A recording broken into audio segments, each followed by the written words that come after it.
everybody, welcome back to the show. I'm your host, Dr. Nick, and welcome back to the 90s Guys Show. Today I wanted to talk about All Elite Pro Wrestling, the company that basically is made up so far of former New Japan and Ring of Honor stars. Now, the question is, what is it? It's a company that is being run by Cody Rhodes, guys like the Young Bucks, and they've also signed guys like Chris Jericho. I believe Neville also signed. Kenny Omega was offered a big offer from WWE after he left New Japan Pro Wrestling. So, what does this mean for professional wrestling? A new company. We've seen different companies, pop up here and there, with basically Global Force Wrestling, Jeff Jarrett's promotion. We had TNA, which has been around since 2002. So, will they be able to compete with WWE? I don't know. Are there things that they can improve on that will separate themselves from WWE and make them a driving force of competition against Vince? Now, to me, it's a great thing. Anytime you have other options, especially for wrestling talent to go to, at one point, you had Extreme Championship Wrestling, you had WCW, and you had WWF. If you didn't like what was going on in the company you were working for, you can go to another one. Basically, right now, it's either New Japan, TNA, or go back to the Indies. That's basically your options. So, with the, the announcement of All Elite Wrestling, also the owner of the Jacksonville Jaguars has actually announced that he will be funding, I think it was over, I don't know the exact amount. I want to say it was at least over $100,000. I don't know. I didn't really read the entire article, but I know that they're also looking into getting a TV deal with TBS, which is, also owned by, Time Warner. So it'll be interesting to see what exactly happens. With the, constant decline of the ratings on Monday Night Raw, people being frustrated with the way people are booked, pay-per-view buys, if it wasn't for the fact that basically you paid $9.99 to watch the network, the pay-per-view buys would be in the toilet if it was, mainly centered around buying pay-per-views before the network came along. What exactly is the problem in WWE? Now, my opinion, and this has been going on for quite a while, there's no long-term booking. There's no, investment in a story. And then the stories they do have, they either get to a certain point and they don't know how to, transition into another chapter, so they just cut it, and then we're sitting there wondering what's going on. Guys are not being used to their full potential. They're using the exact same talent week after week, and it gets very stale. It gets very, it's to the point now where if you can't fill a 2-hour Raw, let alone, the first hour of quality entertainment, how do you expect to be able to fill 3 hours? And it's one of those questions that, why did they go to 3 hours for Raw? Why did they think that they needed the extra hour? Could they not get all the story in it at once? Could they not get everything that they needed done in, a 2-hour episode? I don't know the reasoning behind it. Also, with the fact that at the Well, yeah. But the thing is, have they really made that much money? Because, yeah, ad dollars. That's very true. That's true.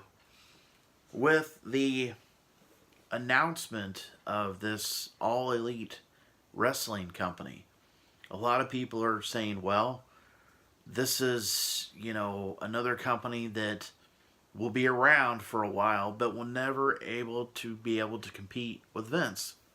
And truthfully, I'm a little bit skeptical. I am trying to be very positive, and like I said, this is a good thing. This will allow talent who have not been used properly to finally get a platform.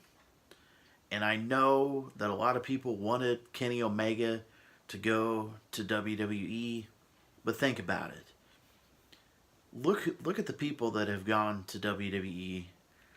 With the exception of AJ Styles, you had Carl Anderson and Luke Gallows who made their careers basically in New Japan. They came to WWE, they had one tag team title run, and they're used sparingly.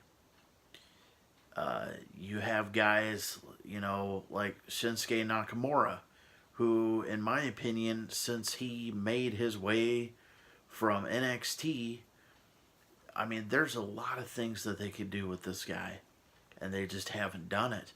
I would not be surprised that after his contract is up, he's gone. It's kind of a disappointment. I personally would love to see a guy. I mean, I probably know it won't happen, but when you have guys like Kevin Owens, guys like Sami Zayn, who before he came to the company, when he was known as El Generico, the guy was huge. And now, it's like, okay, they turned him heel, they teamed him up with his friend Kevin Owens, and it was almost as if it was like their last ditch attempt to see, well, he didn't get over very well as a face. When we brought him up to the main roster, he just kind of floundered. What do we do? Nia Jax is another example of someone who was a failed experiment. She's very dangerous in the ring. Now, the question comes to what other former WWE, former TNA people will All Elite Wrestling sign? Who will be the face of the company? I have always been a fan of Cody Rhodes, so it wasn't a big surprise to me that he has done so well, especially with him, being leader of the Bullet Club. I was not surprised at all. Cody has the charisma.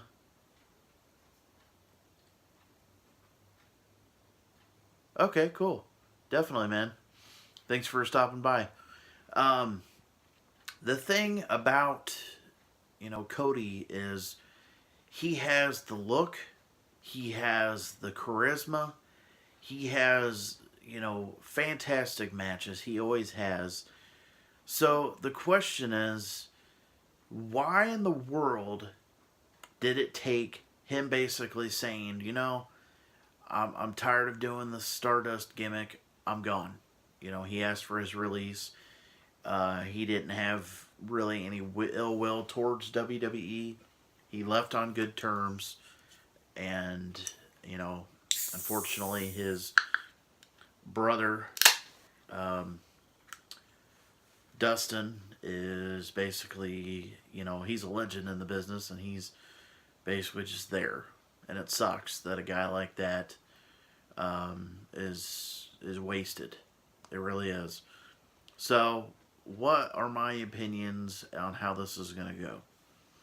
They've already announced that certain superstars have signed. There are more to come.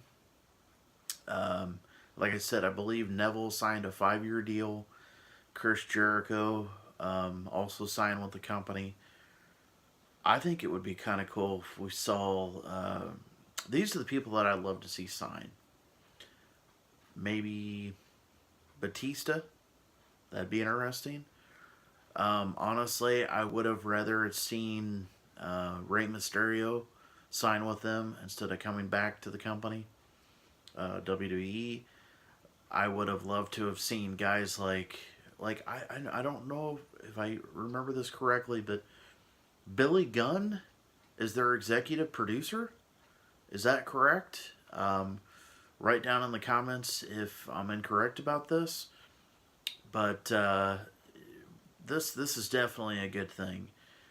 When you have guys who necessarily don't have a platform to go to, and then when they go to WWE, they water it down, they change it to what they want, and it's just not the same.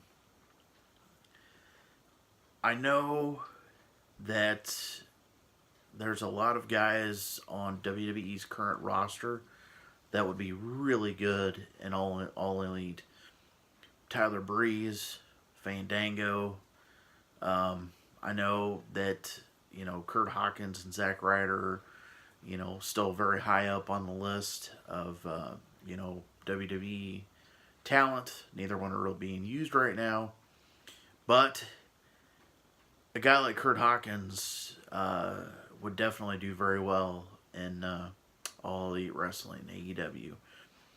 So, we will see in the coming days and months as to how much more talent is announced, the details, and I guess we'll go from there. But let's talk about the Hulk Hogan tribute to Mean Gene Okerlund. That right there was pure class. That was pure class right there, guys. Regardless of your opinion on whether Hogan should have been brought back or not, he did a very classy move honoring the late great Mean Gene Okerlund. If you were a fan of AWA, WCW, WWF, you know who Mean Gene Okerlund is. He was the voice of my childhood. The guy whose voice you would immediately recognize. So, rest in peace, Mean Gene. It sucks to lose such a legend. But that tribute that Hulk did for him was definitely very classy. Good job, Hulkster. That was awesome.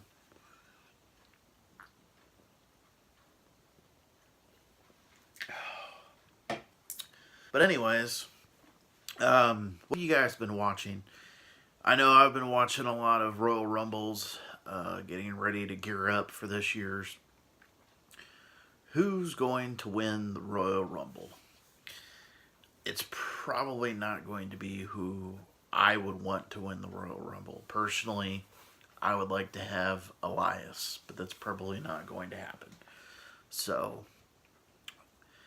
I know that a lot of people are definitely speculating as to who's going to win this year.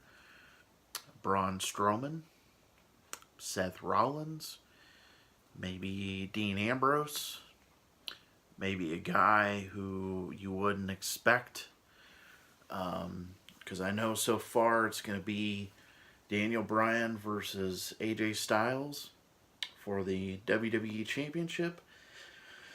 And I am definitely looking forward to the Royal Rumble. It's going to be Ronda Rousey versus Sasha Banks for the Raw Women's Championship. So that will definitely be interesting. I don't know. I don't know. The landscape has definitely changed. So, anyways, I hope that this company definitely works out. And, anytime you have competition for WWE, hopefully it'll make them step up. So, thank you for watching. Hit the subscribe button, like this video, and I'll see you all later.